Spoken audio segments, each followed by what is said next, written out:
Doctor अनंत राठी जी, राधे राधे। बीकानेर, राजस्थान। महाराज जी, आपके चरणों में कोटि कोटि प्रणाम।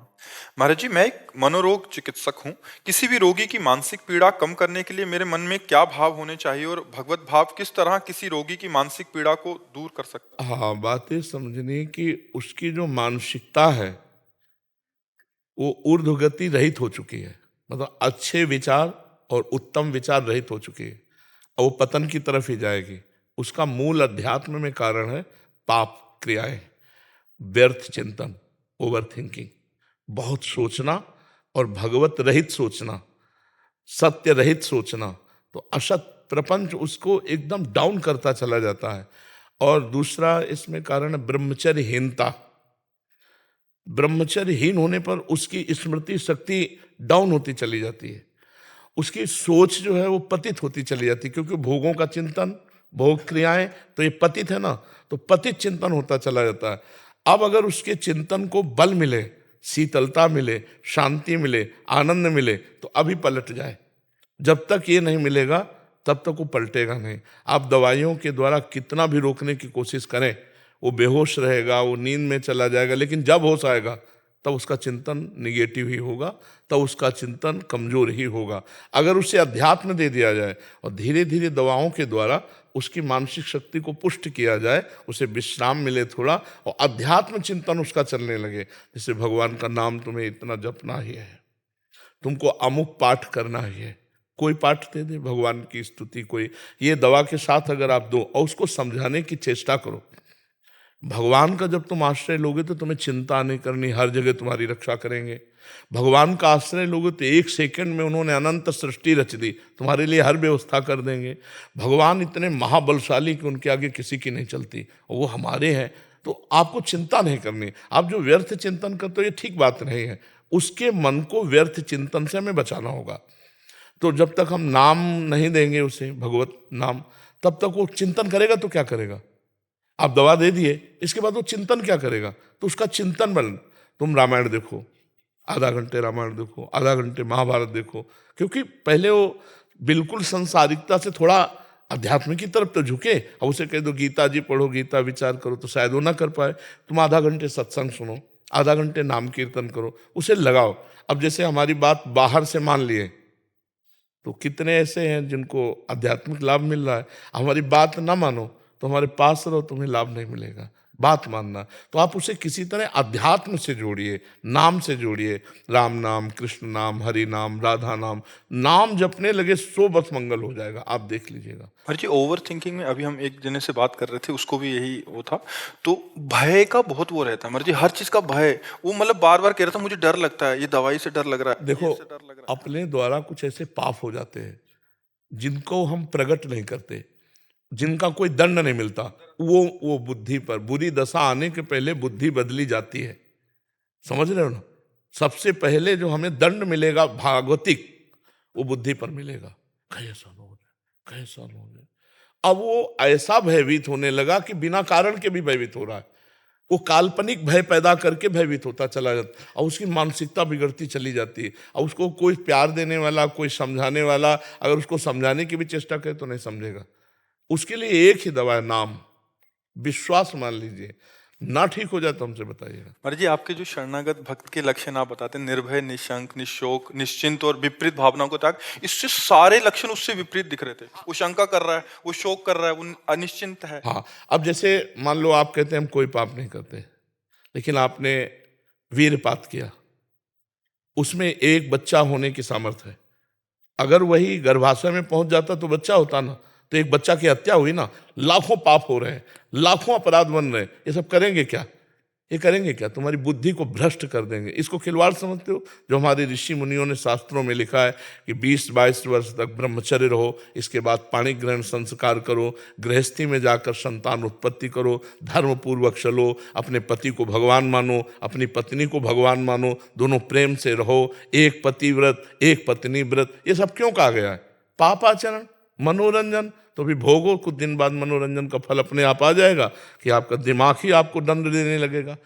अपने हाथ से अपना गला काट रहे हैं लोग, अपने हाथ से अपने को फांसी में चढ़ा रहे हैं, अपने हाथ से जहर खा रहे हैं। ये क्या हो रहा है? इतना दुर्लभ मानव दे और आप इस तरह नष्ट करें, उसका कारण है आपका गुप्त पापाचरण।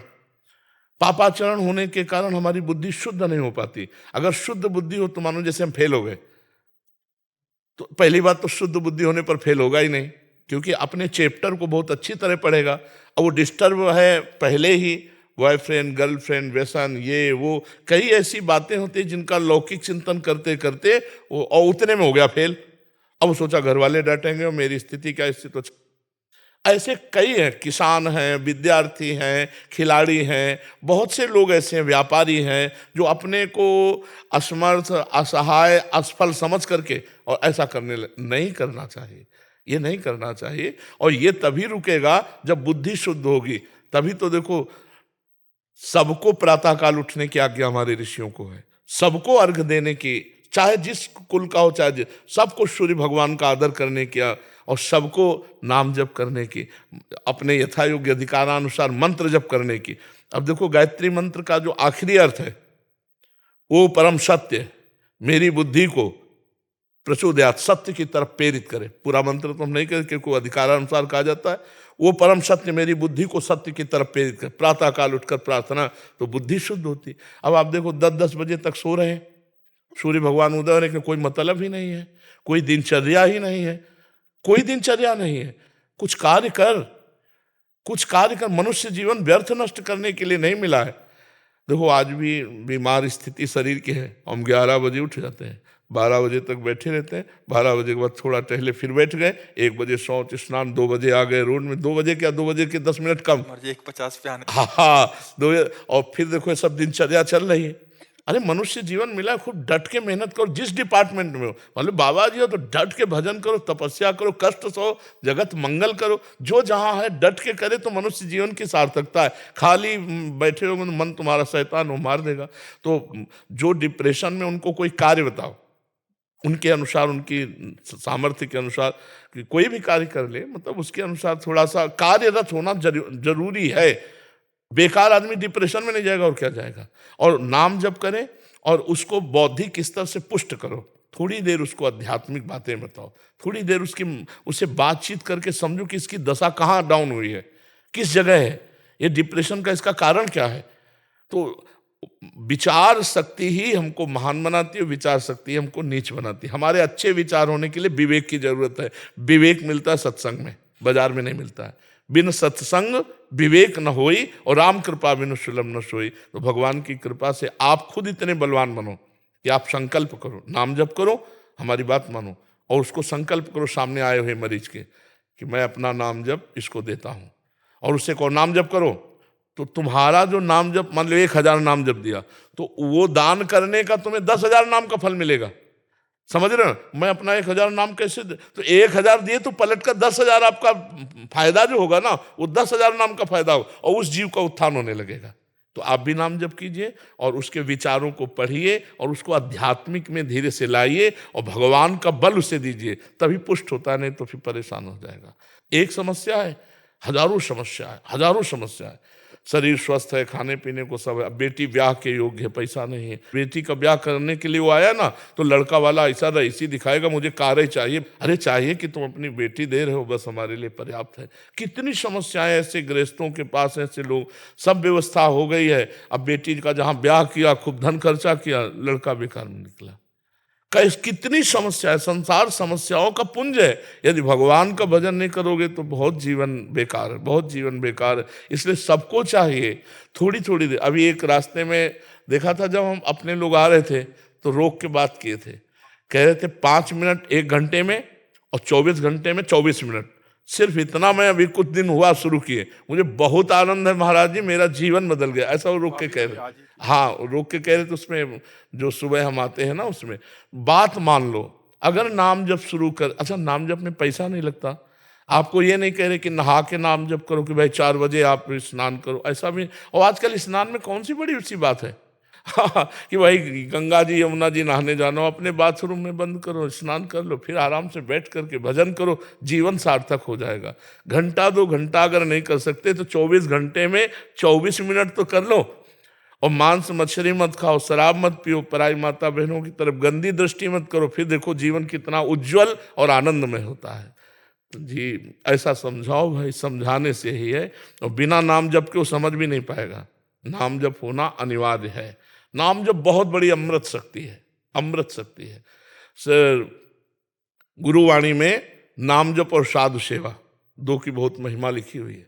जितने 10 गुरु हुए हैं सबके वाणी को पढ़ के देखा, केवल नाम जप, नाम जप की महिमा। अपने महापुरुषों को जितने देखो सब नाम नाम, कबीर जी, रामानंद स्वामी और जितने भी बड़े बड़े संत हुए सब नाम से हुए। देखो इस मन की एक चाल देखो, चुप हुए, देखो चल पड़ा। लगाए हो सुनने में तो जहां चुप हुए तो अपनी चाल चल पड़ा। अब अगर आपकी चाल नीच कोटि के चिंतन के है तो नीचे चला जाएगा, उच्च कोटि के है तो उच्च। इसको फंसाना है।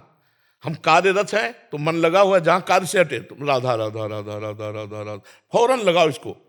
फिर कार्य में लग गए, फिर भूल गए, कोई बात नहीं, फिर याद आया, फिर राधा राधा राधा राधा। इसको देखो, लगाओ तो आनंद आने लगेगा। नहीं, ये असत चिंतन करता, बहुत ये दुष्ट है। ये गंदी गंदी बातें पकड़ लेगा और अच्छी बातें पकड़ेगा नहीं। इसको अच्छी बातें जबरदस्ती पकड़ाना पड़ेगा, और अच्छी पकड़ लिया तो जीवन मुक्त हो जाएगा। इसको देखो, इसकी चाल देखो, जहां शांत हो वो चल पड़े अपनी चाल पर। कोई व्यक्ति लाएगा, कोई वस्तु लाएगा, कोई घटना लाएगा, कोई भोग लाएगा और उसी के चिंतन कराएगा, हमारे पावर को नष्ट करता जाएगा। जो हमें मनुष्य शरीर में पावर मिला है, चिंतन के द्वारा पावर बढ़ता है और चिंतन के द्वारा ही पावर नष्ट होता है। असत चिंतन के द्वारा पावर नष्ट होता है और सत चिंतन के द्वारा पावर बढ़ता है। तो पावर बढ़ाने वाला चिंतन कोई बिरला ही करता होगा, नहीं, पावर नष्ट करने वाला ही चिंतन होता है। कहीं किसी व्यक्ति से राग, कहीं किसी व्यक्ति से द्वेष, कहीं कोई घृणात्मक बात, कहीं कोई ऐसी, और वो सब दिमाग में भर रही है और दिमाग को कमजोर करती चली जा रही। आप जब शयन करते हैं, 6 घंटे सोते हैं, तो आप अपने को बलवान महसूस करते हैं, इंद्रियों को फ्रेश महसूस करते हैं। क्यों? क्योंकि 6 घंटे चिंतन रहित सो गए। 6 घंटे संसार का चिंतन नहीं हुआ, कोई चिंतन नहीं हुआ, इसलिए आपकी इंद्रियों में बल आया। यदि 6 घंटे आप भगवान के चिंतन में संसार को भूल जाए तो सोचो क्या स्थिति होगी। ना सत ना असत, कोई चिंतन नहीं हुआ नींद में, तब आपको लगा हाँ आज मैं बहुत आराम से सोया, और एक मतलब फ्रेश अनुभव होता है, क्योंकि चिंतन छूटा। अगर आदमी को नींद ना आए तो आदमी परेशान हो जाए। क्यों? क्योंकि उसका चिंतन नहीं रुक रहा, उसको चिंतन रोकना है। अगर हम वही चिंतन नाम के बल से रोक दें, राधा राधा राधा, तो 6 घंटे ना सोए भी तो भी आनंद बना रहेगा। 1 मिनट दिन में नहीं सोते, रात्रि में 8 से 11 ये समय शयन का है। अब इसमें जो आ गई सो आ गई, राधा राधा राधा राधा राधा। तो हमारा चिंतन का ठिकाना तो होना चाहिए, कोई ठिकाना तो होना चाहिए। जैसे जलजहाज का पक्षी है, उड़े कितना भी उड़े, उसका ठिकाना वही जलजहाज में आना पड़ेगा। ऐसे ही हमारा मन कितना भागे, एक ठिकाना तो होना चाहिए। अब आपके मन का ठिकाना ही नहीं है, वो सोचते ही चला जा रहा है, तो आप परेशान नहीं हो जाएंगे। एक ठिकाना रखो, राम नाम, कृष्ण नाम, राधा नाम, राधा राधा राधा, उड़ा मन, गया संसार में, संकल्प फिर आया राधा राधा राधा, फिर उड़ा, आप बच जाओगे। नहीं, उस संसार का चिंतन करते करते आपकी शक्ति क्षीण होती चली जाएगी और आप पतित हो जाएंगे। आप देखो, जो ठीक से चलते हैं उनका अलग जीवन होगा, जो पतित चलते हैं वो थोड़े दिन के लिए आपको प्रकाशित दिखाई देंगे, लेकिन बहुत बुरा फ्यूज होंगे, बहुत बुरा वो पतित होंगे। गंदे आचरण करने वाला कभी उन्नतिशील नहीं हो सकता, चाहे जितना बड़ा धनी दिखाई दे, खोखला होता है अंदर से। जैसे लकड़ी है ना, घुन लग जाए तो अंदर से खोखला कर देती है, बाहर से अच्छा दिखाई देता है, अंदर से खोखला होता है। धर्मात्मा पुरुष बाहर से भले कम पैसे वाला दिखाई दे, बाहर से वो अच्छा ना दिखाई दे, लेकिन एक दिन वो चमकेगा। और जो अधर्म वाला होता है, बाहर से भले चमक रहा है, वो एक दिन फ्यूज होगा, पक्का समझ लीजिए। अधर्म आचरण नष्ट कर देता है। तो हमें लगता है कि हमारे मन को एक ठिकाना चाहिए, वो है ठिकाना भगवान का नाम। बस नाम में लगवा दो कि ये औषधि है और ये परम औषधि है। राधा राधा राधा बोलो, 10 मिनट बोलो, 20 मिनट बोलो, फिर धीरे धीरे ठीक हो जाओगे।